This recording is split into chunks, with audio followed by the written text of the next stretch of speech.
Essa história parece totalmente inventada, até que você revisa o relatório policial, porque a polícia oficialmente confirma grande parte do que a família alega ser verdade sobre sua experiência assustadora.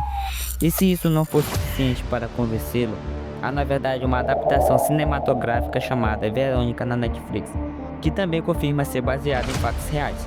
Então vamos ver o que você acha.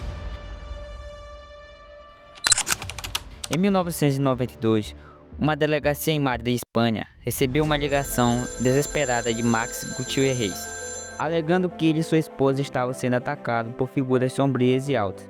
O policial que atendeu a chamada não acreditou nas alegações iniciais, mas decidiu investigar, caso fosse uma invasão real à residência. Não havia sinais de arrombamento ou roubo. Na verdade, a polícia notou que, inicialmente, a casa estava estranhamente silenciosa. Eles chamaram os Gutiérrez de volta para dentro para conversar, já que a casa estava segura, entre aspas. Mas assim que se sentaram para conversar, ouviram um barulho alto na varanda. A polícia descreveu o som como se fosse uma grande pedra caindo e rolando pelo chão. Eles correram para investigar, mas não havia nada lá. Enquanto estavam parados confusos, um do policial gritou: "Abaixe-se!" No momento em que uma porta de um armário se abriu violentamente, quase atingindo a cabeça de um dos oficiais. Nesse ponto, eles pensaram que poderia ser algum tipo de pegadinha e inspecionaram o armário, procurando por fios ou qualquer coisa que indicasse uma brincadeira.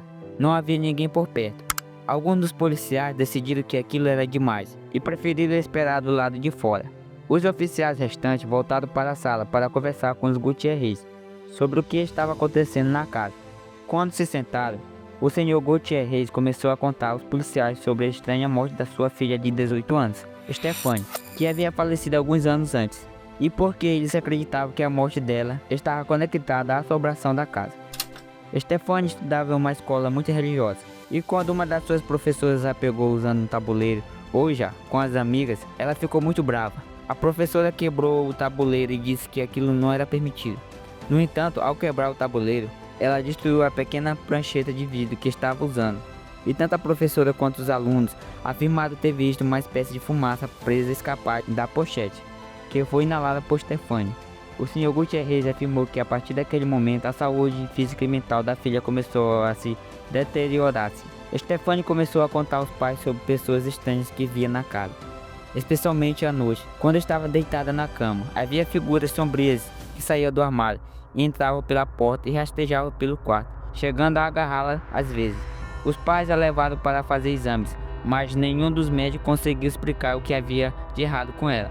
Os pais tiveram que assistir horrorizados à deterioração dramática da filha, até que ela morreu subitamente em sua cama uma noite, sem uma causa oficial de morte. Pouco depois da morte de Stephanie, os pais começaram a notar coisas estranhas acontecendo na casa, e acreditaram que foi quando a assombração realmente começou.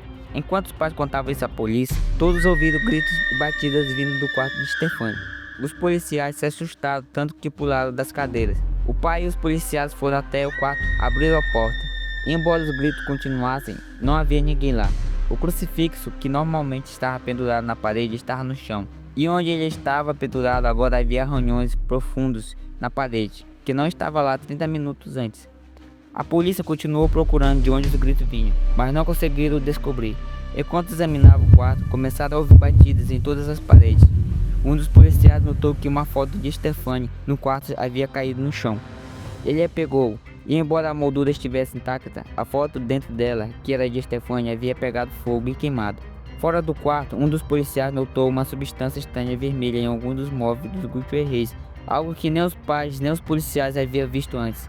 Sem saber o que fazer, a polícia sugeriu que os Gutiérrez se mudassem o mais rápido possível. Eles acabaram saindo da casa e relataram que assim que saíram, toda a atividade paranormal cessou. O relatório policial oficial está repleto de eventos extraordinários que os oficiais presentes, incluindo o inspetor-chefe da polícia, juraram ter testemunhado, tornando este caso um dos mais recentes e assustadores da história policial. Recentemente, esse caso foi adaptado para um filme chamado Verônica na Netflix. E as pessoas estão dizendo que é um filme mais assustador que já viram. Você gostou deste vídeo? Não se esqueça de curtir e se inscrever. E me diga qual história você gostaria que eu contasse a seguir.